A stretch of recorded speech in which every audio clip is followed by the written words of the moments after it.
Welcome to smart education X Y Z. आज हम बच्चों कक्षा 11 का जो वार्षिक परीक्षा का बच्चों हिंदी का जो एग्ज़ाम है वो बच्चों हमारा जो 28 अप्रैल को होने वाला है, इसके लिए बच्चों जो भी इम्पोर्टेंट प्रश्न पत्र है उनको आज हम हल करने का प्रयास करेंगे। इस पेपर के अंदर बच्चों जितने भी प्रश्न दे रखे हैं सभी को हम डिटेल में आंसर करने का प्रयास करेंगे, साथ ही देखेंगे कि हमें किस प्रकार से क्वेश्चंस के आंसर भी करने चाहिए। चलो स्टार्ट करते हैं आज की वीडियो। तो बच्चों ये जो हमारा पेपर होने वाला है ये हमारा 3 घंटे और 15 मिनट का होने वाला है। साथ ही अगर हम इसकी बात करें बच्चों तो यहाँ पर इसका जो पूर्णांक होने वाला है ये भी हमारा यहाँ पर 100 नंबर का होने वाला है। 2025 का पेपर है बच्चों, का जो कोड है 1103 होने वाला है। चलो स्टार्ट करते हैं आज की वीडियो। तो बच्चों यहाँ पर अगर हम बात करें तो निम्न गद्यांश को ध्यानपूर्वक पढ़कर नीचे दिए गए प्रश्नों के उत्तर हमें देने हैं। बच्चों एक बार हम इसको पढ़ लेते हैं गद्यांश को और उसके अनुसार जितने भी प्रश्न हैं सभी का आंसर देने का प्रयास करेंगे। तो मनुष्य अपनी क्षमता का सामर्थ्य के अनुसार परिहित कर सकता है। दूसरों के प्रति सच्ची सहानुभूति करना भी परिहित है। किसी को संकट से बचाना, किसी को कुमार्ग से हटाना, किसी दुखी और निराश व्यक्ति को सांत्वना देना भी परिहित के अंतर्गत आता है। भगवान राम ने ऋषि मुनियों की तपस्या में भंग डालने वाले राक्षसों का संहार किया है। ईसा मसीह ने लोगों का उत्थान किया। सम्राट अशोक ने स्थान स्थान पर कुएं तालाब खुदवाकर तना वृक्ष लगवाकर जनता का उपकार किया। यही मानव का प्रमुख धर्म है। मनुष्य का परम कर्तव्य है कि वह किसी को पीड़ा न पहुंचाए। संसार के सभी धर्मों में परिहित ही सबसे महान धर्म है। इसलिए तुलसीदास जी ने कहा है कि परोपकार में के समान कोई भी धर्म नहीं होता है। तो बच्चों यहाँ पर मनुष्य के सामर्थ्य के बारे में बताया गया है कि हमेशा उसको अच्छे काम ही करने चाहिए। तो बच्चों इसके क्वेश्चन देख लेते हैं। परोपकारी में किसकी गणना होती है? तो बच्चों यहाँ पर भगवान राम, सम्राट अशोक और ईसा मसीह। तो बच्चों यहाँ पर क्या होगा? सभी, क्योंकि तीनों ही क्या है बच्चों सही है। सभी धर्मों में महान धर्म कौन सा माना गया है? तो बच्चों जो परोपकार है उसको सबसे महान धर्म माना गया है। गद्यांश में आए उत्थान शब्द का विलोम शब्द बताना है। तो उत्थान का क्या होता है बच्चों? पतन होगा। दूसरों के प्रति सच्ची सहानुभूति करता है। कौन करता है बच्चों? परहित करता है। मनुष्य को परोपकार करना चाहिए। तो बच्चों कब कैसे करना चाहिए?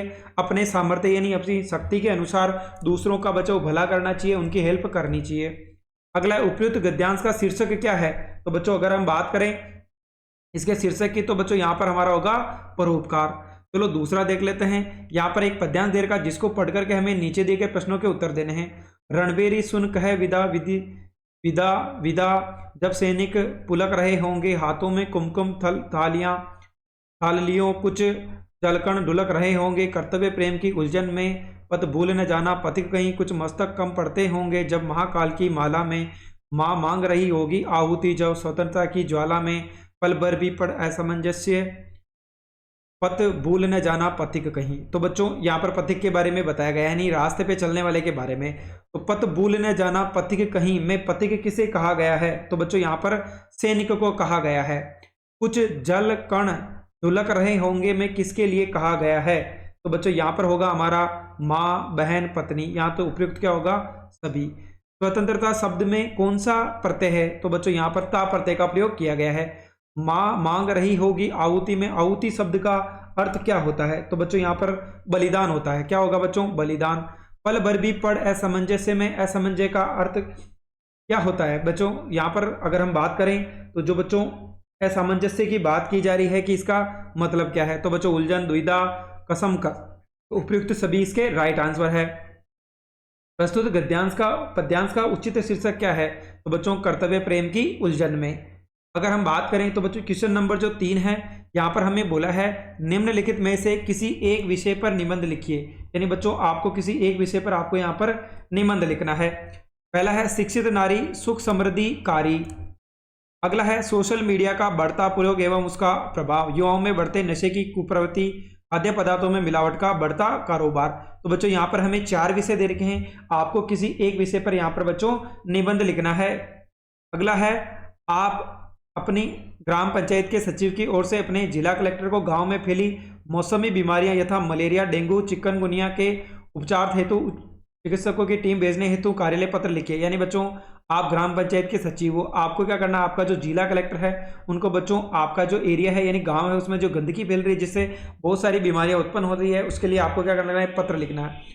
अथवा का सवाल है कि प्रधानाचार्य राजकीय उच्च माध्यमिक विद्यालय चूरू की ओर से पुलिस अधीक्षक चूरू को एक सरकारी पत्र लिखे जिसमें बोर्ड परीक्षा के दौरान विद्यालय परिषद के उचित पुलिस बल नियुक्त करने का अनुग्रह किया जाए। यानी बच्चों, आप राजकीय उच्च माध्यमिक विद्यालय चूरू के प्रधानाध्यापक है, प्रधानाचार्य है, आपको पुलिस अधीक्षक यानी चूरू है, उनको आपको पत्र लिखना है कि एग्जाम यानी जब भी बच्चों यहाँ पर एग्जाम हो, बोर्ड के एग्जाम, तब यहाँ पर जो पुलिस का बंदोबस्त है वो ठीक तरीके से किया जाए। क्वेश्चन नंबर 5 है, बढ़ते पॉलीथीन के दुष्प्रभाव विषय पर आपको बच्चों एक फीचर लिखना है जो हमारा 2.5 नंबर का होगा। थर्ड, ककारों का प्रयोग करते हुए बस दुर्घटना पर एक समाचार पत्र लिखिए। अगला है, आपके विद्यालय में वार्षिक उत्सव पर आयोजन किया गया, उसका बच्चों प्रतिवेदन तैयार करना, वो हमारे 5 नंबर का होने वाला है। अगला है बच्चों यहाँ पर क्वेश्चन नंबर 7, जनसंचार के कौन कौन से माध्यम हैं उनके बारे में आपको बताना है कि जो जनसंचार है उसके माध्यम कौन कौन से हैं, उन सभी को हमें एक एक करके बताना है। बच्चों, अगर हम बात करें क्वेश्चन नंबर 7 की, चलो देख लेते हैं। पहला तो है कि जनसंचार के कौन कौन से माध्यम है, नाम लिखिए। जनसंचार के कोई 2 कार्य बताइए। पत्रकारिता से आप क्या समझते हैं। तो बच्चों क्वेश्चन नंबर 7 की बात करें तो जनसंचार के कौन कौन से माध्यम है, तो जनसंचार के माध्यम television, radio, social media, print media शामिल है। यानी बच्चों यहाँ पर ये सब किसके उदाहरण हो जाएंगे बच्चों, हमारा जनसंचार यानी सूचना को एक जगह से दूसरे जगह ले जाने वाले माध्यम। जनसंचार के कार्य कौन कौन से हैं, तो जनसंचार के कार्य, पहला है बड़े दर्शकों तक सूचना का प्रसार करना, समाज में विचारों को आदान प्रदान करना क्या हो जाए, सुगम हो जाए। पत्रकारिता से आप क्या समझते हैं, पत्रकारिता समाचार और सूचना एकत्रित करने, मूल्यांकन करने, बनाने, प्रस्तुत करने की प्रक्रिया है। इसमें प्रिंट प्रसारण और डिजिटल प्लेटफॉर्म सहित मीडिया के विभिन्न स्वरूप शामिल किए जाते हैं। क्वेश्चन नंबर 8 की बात करें तो बच्चों यहाँ पर जो हमारा खंड है इसके अंदर बोला है अविकारी शब्द की परिभाषा बतानी है। चलो देख लेते हैं। तो बच्चों अविकारी शब्द क्या होते हैं, अविकारी शब्द वे शब्द है जिनमें लिंग, वचन, कारक, काल आदि के कारण कोई परिवर्तन नहीं होता है। ये शब्द हमेशा अपने मूल रूप में बने रहते हैं। यानी ऐसे शब्द जिनमें लिंग, वचन, कारक और काल में कोई भी परिवर्तन नहीं होता है वो हमारे अविकारी शब्द कहलाते हैं। क्रिया विशेषण अवयव किसे कहते हैं, तो बच्चों क्रिया विशेषण अवयव वे शब्द हैं जो क्रिया की विशेषता बताते हैं, वे अविकारी शब्द होते हैं। इसलिए इन लिंग, वचन, कारक का काल कोई प्रभाव नहीं पड़ता है, जैसे अचानक और परसों। अगला है जिस शब्द के अर्थ प्रसंगानुसार एक से अधिक होते हैं वो कौन से शब्द कहलाते हैं, तो बच्चों वो हमारे अनेकार्थी शब्द कहलाते हैं। अगला है किसी शब्द के समान अर्थ की प्रतीति करने वाले शब्द क्या कहलाते हैं, तो बच्चों उनको हम पर्यायवाची शब्द कहलाते हैं। यानी जिनका अर्थ एक समान हो वो क्या कहलाते हैं बच्चों, पर्यायवाची शब्द कहलाते हैं। अस्त्र और शस्त्र में क्या अंतर है, तो बच्चों अस्त्र तो है वह हथियार जिसे फेंक कर मारा जाता है, तीर, बाण, भाला आदि। यानी ऐसा अस्त्र जिसको हम फेंक देते हैं हथियार को, तो बच्चों फेंक कर अगर मारा जाता है तो वो अस्त्र कहलाता है। शस्त्र इसका उल्टा हो गया, वह हथियार जिसे हाथ में पकड़कर मारा जाता है, जैसे तलवार, लाठी और गदा। तो ये सब क्या हो जाएंगे, शस्त्र। यानी हाथ में रखकर अगर किसी पे वार करते हो तो शस्त्र, अगर आप उसको फेंक करके वार करते हो तो वो हमारा अस्त्र कहलाता है। अगला सवाल है क्वेश्चन नंबर 6, जानने की इच्छा रखने वालों के लिए एक शब्द बताइए। तो बच्चों उसको जिज्ञासु कहते हैं, जिसको जानने की ज्यादा ही इच्छा हो। रचना की दृष्टि से वाक्य कितने प्रकार के होते हैं, उनके नाम और परिभाषा लिखिए। तो बच्चों रचना के अनुसार हमारे पास 3 प्रकार के वाक्य होते हैं। पहला है सरल वाक्य, संयुक्त वाक्य और मिश्र वाक्य। जिस वाक्य में एक ही क्रिया होती है उसे सरल वाक्य कहते हैं। उदाहरण के लिए राम खाना खाता है। संयुक्त, जिस वाक्य में 2 या 2 से अधिक उपयांश किसी संयुक्त शब्द से जुड़े हुए हो उसे संयुक्त वाक्य कहते हैं, जैसे राम आया, उसने खाना खाया। सरल में बच्चों एक ही होगा, संयुक्त में 2 या 2 से अधिक होंगे। और मिश्र की बात करें तो जिस वाक्य में एक मुख्य उपवाक्य एवं एक से अधिक आश्रित उपवाक्य होते हैं उसे मिश्र वाक्य कहते हैं, जैसे जब राम आया तब श्याम चला गया। यानी एक काम होने के बाद दूसरा काम होता है तो वो हमारा मिश्र वाक्य कहलाता है। अगला है क्वेश्चन नंबर अगर 9 की बात करें तो बच्चों यहाँ पर हमें एक गद्यांश दे रखा है जिसकी हमें सप्रसंग व्याख्या करनी है।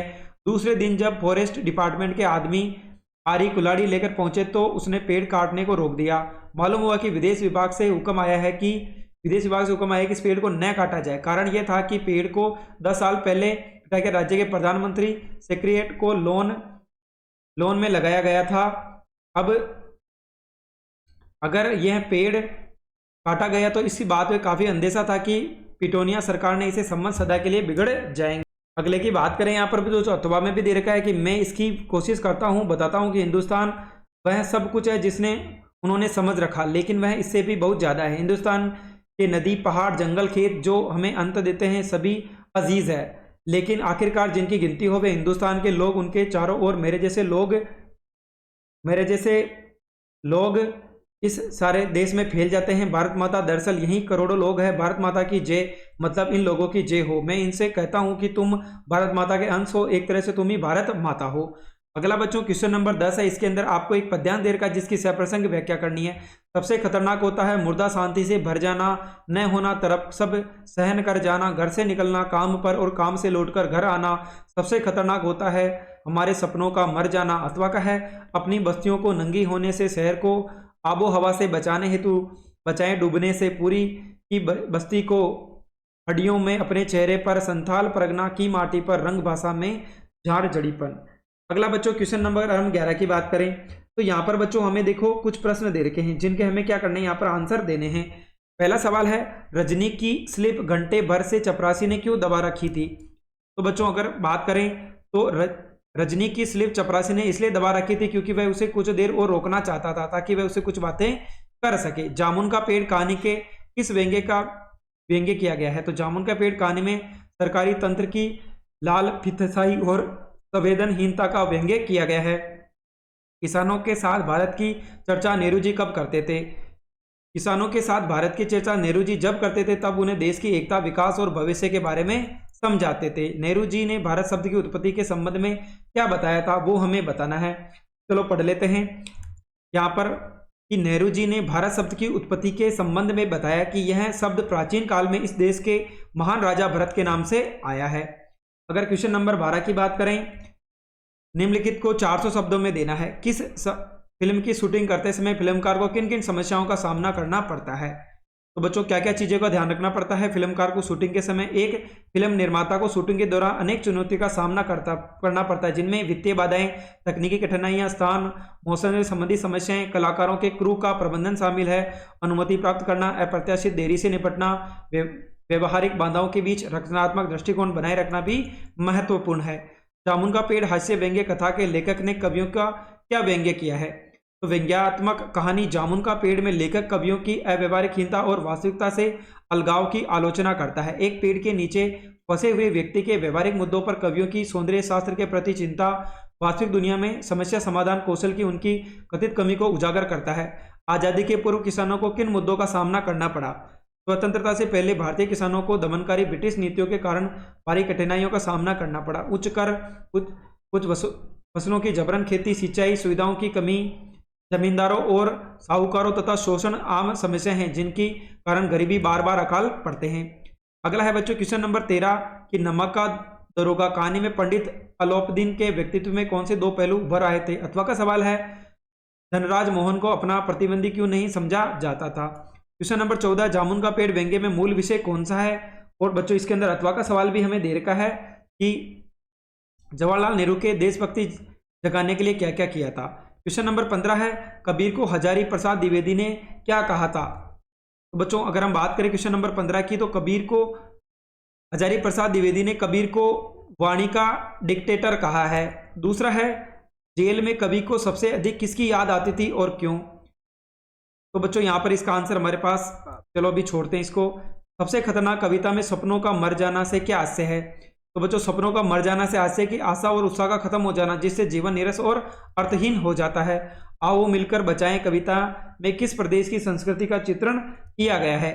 तो इस कविता में संथाल परगना क्षेत्र की आदिवासी संस्कृति का उल्लेख किया गया है। क्वेश्चन नंबर 16 है 40 शब्दों में आंसर करना। आपके विचार से चंपा ने ऐसा क्यों कहा कि मैं तो नहीं पढ़ूंगी। तो चलो बच्चों अगर इसकी बात करें यहाँ पर तो चंपा ऐसा इसलिए कहा होगा कि क्योंकि उसे पढ़ने लिखने की आवश्यकता महसूस नहीं होगी। वह शायद सोचती होगी कि पढ़ना लिखना उसके जीवन के लिए उपयोगी नहीं है, उसे अपनी पारंपरिक जीवन शैली में ही संतुष्टि मिल जाती है। अगला है कवि ने किस आशय से मेहनत की, लूट, पुलिस की मार, गद्दारी, लोभ को सबसे खतरनाक नहीं माना है। कवि ने इन चीज़ों को सबसे खतरनाक इसलिए नहीं माना क्योंकि ये भारी खतरे जिनसे निपटा जा सकता है। कवि के अनुसार सबसे खतरनाक तो वह स्थिति है जब इंसान के सपने मर जाते हैं और अन्याय के खिलाफ आवाज उठाने की हिम्मत खो देता है। दिल के भोलेपन के साथ साथ अकड़पन और जुझारूपन को बचाने की आवश्यकता के बल पर क्यों दिया गया है। तो दिल के भोलेपन के साथ साथ अकड़पन और जुझारूपन को बचाने की आवश्यकता पर बल इसलिए दिया गया है क्योंकि ये गुण अन्याय के खिलाफ लड़ने, अपनी पहचान बनाए रखने के लिए जरूरी है। केवल भोलापन व्यक्ति को कमजोर बना सकता है जबकि अकड़पन, जुझारूपन उसे मजबूत बनाता है। अगले सवाल की बात करें बच्चों यहाँ पर, तो क्वेश्चन नंबर जो 17 है, सबसे खतरनाक कविता के केंद्रीय भाव को स्पष्ट करना था। अथवा का सवाल है कि सबसे खतरनाक कविता में निहित संदेश क्या है, उसके बारे में बताना है। 18 है आओ मिलकर बचाएं कविता का मूल भाव स्पष्ट कीजिए। अथवा का सवाल था बच्चों, आओ मिलकर बचाएं कविता में कवियत्री किसको बचाना चाहती है और क्यों। क्वेश्चन नंबर 19 का बच्चों हम आंसर देख लेते हैं। यहाँ पर अगर हम बात करें जो हमारा क्वेश्चन नंबर 19 है, तो यहाँ पर बच्चों देखो पहले बोला है रेगिस्तान में वर्षा को मापने के लिए किस शब्द का प्रयोग किया जाता है, तो बच्चों रेजा का प्रयोग किया जाता है। राजस्थानी महिलाओं के लोक नृत्य को कहा जाता है, तो बच्चों घूमर कहा जाता है। हमारे यहाँ का मुख्य वाद्य यंत्र क्या है, तो बच्चों हमारा क्या है यहाँ पर रबाब है। क्या हो जाएगा बच्चों, रबाब। अगला है 20 क्वेश्चन है कि रेजानी पानी किसे कहते हैं, भारत के किन्हीं 4 लोक नृत्यों के नाम लिखने थे। बच्चों अगर हम यहाँ पर बात करें तो भारत के कोई 4 लोक नृत्यों के नाम लिखने हैं। तो सबसे पहले अगर हम बात करें बच्चों यहाँ पर, तो देखो सबसे पहले हो गया भांगड़ा, जो कहाँ पर होता है बच्चों, पंजाब के अंदर होता है। अगर हम दूसरे की बात करें तो यहाँ पर बच्चों गरबा होगा, जो राजस्थान के गुजरात के अंदर है। बिहू की बात करें तो बच्चों ये असम का हो गया, और लावणी कहाँ का हो गया, महाराष्ट्र का। रेजानी पानी किसे कहते हैं, रेजानी पानी वह पानी है जो धरातल से नीचे उतरता है लेकिन पाताल में नहीं मिल पाता है। ये वर्षा जल को मापने की एक विधि से संबंधित, जिसे रेजा कहा जाता है। अगला है लता की लोकप्रियता का मुख्य मर्म क्या है, तो ये बताना था बच्चों। अगला है लघु चित्र में क्या हास्य है, कितने प्रकार के होते हैं, तो बच्चों अगर हम बात करें तो लघु चित्र आकार के छोटे होते हैं जिन्हें कागज, कपड़े या ताड़ के पत्तों पर बनाया जाता है। ये विचित्र प्रकार के होते हैं, जैसे मुगल लघु चित्र, राजस्थानी लघु चित्र, पहाड़ी लघु चित्र और दक्षिणी लघु चित्र। किवाड़ पेंटिंग क्या है, किवाड़ पेंटिंग राजस्थान की एक प्रारंभिक कला है जिसमें लकड़ी के किवाड़ों पर चित्र बनाए जाते हैं। इन चित्रों को धार्मिक कथाओं या लोक कथाओं और ऐतिहासिक घटनाओं से दर्शाया जाता है। अगला है भारतीय संगीत की प्रमुख विशेषताएं बतानी है। भारतीय चित्रशैली के विकास पर एक आपको लेख लिखना है। तो बच्चों आज हमने जो कक्षा 11 का हिंदी अनिवार्य का पेपर है वो 28 अप्रैल को होने वाला है, उसका जो बच्चों पेपर था उसको हमने डिटेल में डिस्कस किया है। साथ ही इसके जितने भी प्रश्न हैं सबको हमने डिटेल में देखा है। अगर आपको हमारी मेहनत पसंद आई हो तो चैनल को लाइक करें, सब्सक्राइब करें, अपने दोस्तों के साथ भी शेयर करें। इससे पहले बच्चों हमने इसका जो ब्लूप्रिंट था वो भी अपलोड कर दिया, उसको जरूर देखें ताकि आपको आइडिया रहे कि किस पार्ट में से कितने प्रकार के प्रश्न आने वाले हैं और कितने कितने क्वेश्चन होने वाले हैं। Thank you so much.